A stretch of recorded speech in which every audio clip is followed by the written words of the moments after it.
Namaste, I'm Dr. Robert, and today on 5-ish Minutes with Dr. Robert, my subject is Yoginis. Now, the word yogini is used nowadays in the context of someone who identifies as female and practices yoga. But the yoginis are really an entire separate class of deities that were particularly worshipped for about 500 years, between roughly 700 AD and roughly 1200 AD.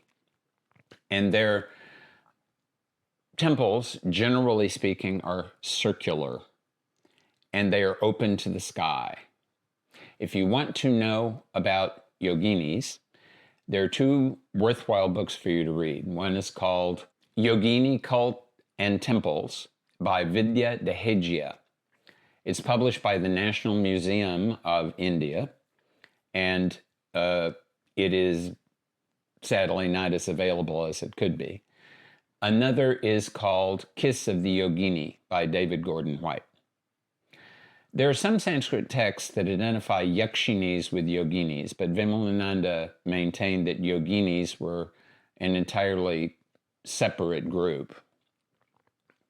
He also taught that when you have, let's say, the 9 Durgas, the Navadurgas, or the 10 Mahavidyas, that group of goddesses represents the entire range of possible Shaktis in the entire universe, divided up into 9 or 10 forms. In the case of the yoginis, he said that the yoginis can be thought of as the handmaidens of the really great goddesses. And they're normally, sometimes the number varies, but normally they are regarded as being 64 in number. And so all of those 64 are together taken, represent the entire range of Shakti in the entire universe. There is no one list of names of the 64 yoginis. There is no one list of forms of the 64 yoginis. Each temple has a different set. Some temples have less than 64, some have more than 64. The best preserved temple is at Hirapur, which is in between Bhubaneswar and Puri in Orissa, the state of Odisha. And that temple was actually only discovered in the year 1953. And when I first visited it, which was in the year 1984, it was still right out in the middle of a rice paddy. There was nothing there except one flower at the base of the image of Bhairava, because in these temples, this circular temple with 64 images, in the middle there's an image of Bhairava. It's Bhairava is sort of managing these 64 yoginis.